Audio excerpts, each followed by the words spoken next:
Let's talk about where things are heading. You spent a good chunk of your career fighting a platform war with Microsoft in the early, in the PC, the heyday of the PC era.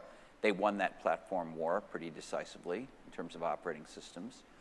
The Mac is, making a nice comeback, but I mean, basically they got a much huger share, and they do dominate that platform.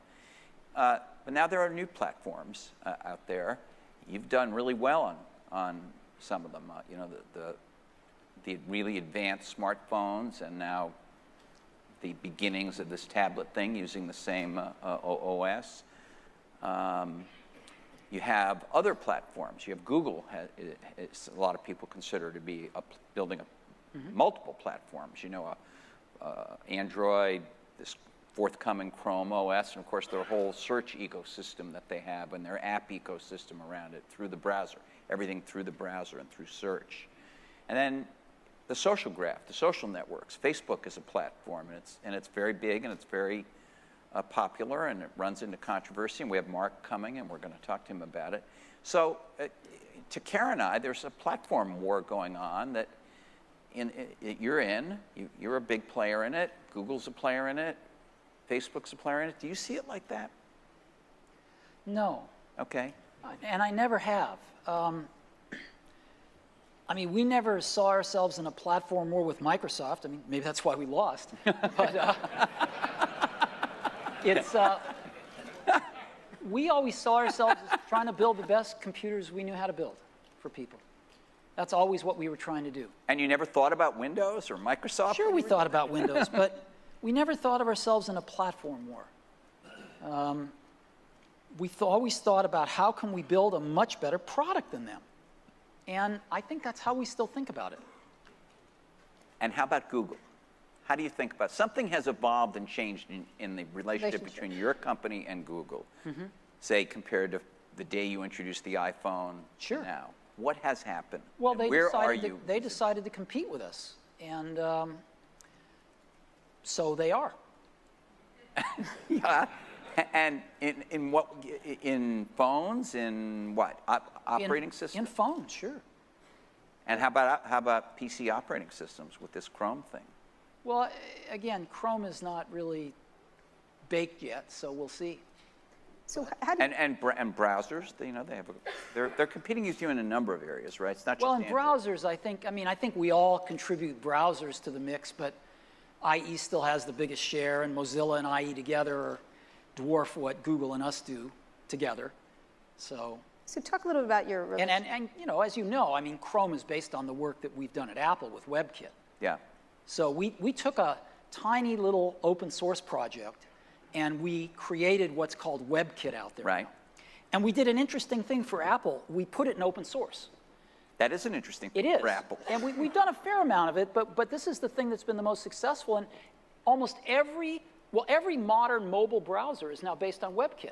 Google's and Android, Nokia's, RIM is coming out with one, Palm's, obviously as well as ours. And it's the heart of Safari, it's the heart of Chrome. And so WebKit has picked up substantial momentum, and now all websites are testing against it. Every mobile website, but even a ton of desktop websites now, because of Safari and Chrome being based on WebKit, are now testing against it, and it's turning out to have a lot of momentum. So although we enabled our competitors to have much better browsers in the mobile space, we've created a real competitor to IE in terms of if momentum. You take all the WebKit stuff together. Yes, if you take it all together, and in the mobile space, it's number one. So let's get back to the relationship with Google. So the basic competition is on these smartphones and these smartphone operating systems. How do you look at them as a competitor, and how do you feel about the changing relationship? Because it was, Eric was on your board. You had a very close relationship. Can you talk about what you felt happened there besides them competing? I mean, well, they decided to compete with us. And that's it. That's it. Well, we didn't go into the search business. Well, I want to ask you about that in a minute. But you just woke up one morning and discovered they were going to compete with you. Yeah. Did he call you? Did he? No, they started competing with us and got more and more serious. So how do you look at the competition now? How do you look at the differences between Android and what you're doing? Well, right now, if you look at the smartphone market share, the way people define smartphones is a little funny, but Nokia is still #1. Yeah, but I know it's let's not talk really. about super smartphones, the Well, really you know, advanced again, everybody does this differently. RIM is #2. We're #3. Google's #4, and other is #5. So that's where it is right now. Where's Microsoft? They're in other Okay. All right, at the moment. at the moment, and things can change. They're doing a, But do you consider? We were 0 in 3 years ago. okay. So things can change. Okay, so those are numbers, but I think what we're trying to get at is there do your you feel competitor? betrayed, or what's your relationship with Google, or And- are you going to... And also, No, seriously, I mean, We're are you serious. going to... My sex life is pretty good these days. How's yours? It's great. Thanks for asking. It's great. don't ask.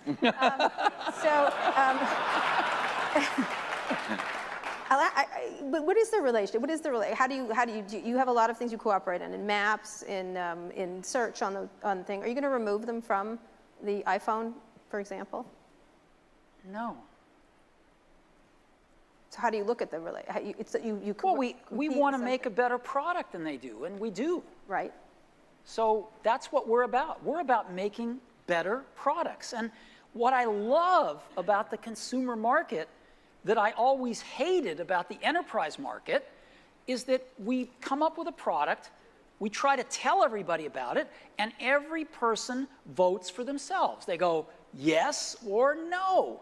And if enough of them say yes, we get to come to work tomorrow. You know, that's how it works. It's really simple. As where the enterprise market, it's not so simple. The people that use the products don't decide for themselves. And the people that make those decisions sometimes are confused. So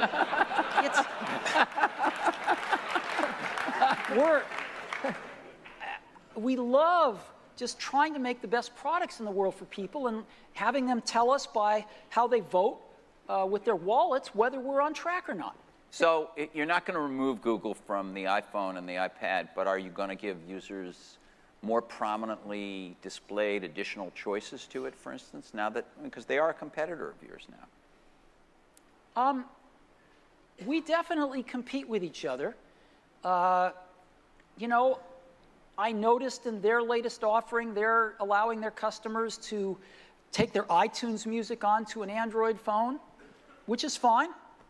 They're helping us maybe sell more music. You know, we have some Google properties on our phone. Just because we're competing with somebody doesn't mean we have to be rude. That's nice. Okay, so last year at our conference, we had a small search company called Siri. Yeah. And Well, I don't know if I would describe Siri as a search company. okay, but it's a search-related company, and I'd like you to describe I would it. not. I would. You now own them, right? Yeah, we bought them. So what? Why? And there was a lot of speculation. Well, this company's kind of in the search area, and No, Apple they're not hasn't in the been. search area. What are don't- they in? How don't would you have- describe it? They're in the AI area. Yeah. So you bought them for their engineers and their patents and their knowledge about AI more broadly. We like what they do a lot. Okay. What do you want them to do for you? What are you? So you're not going into the search business through them or anything like that? No, we have no plans to go into the search business. That's not something we know about. It's not something we care deeply about. Other people do it well. See, what's so hard for people to remember, and this is good, I think, is go back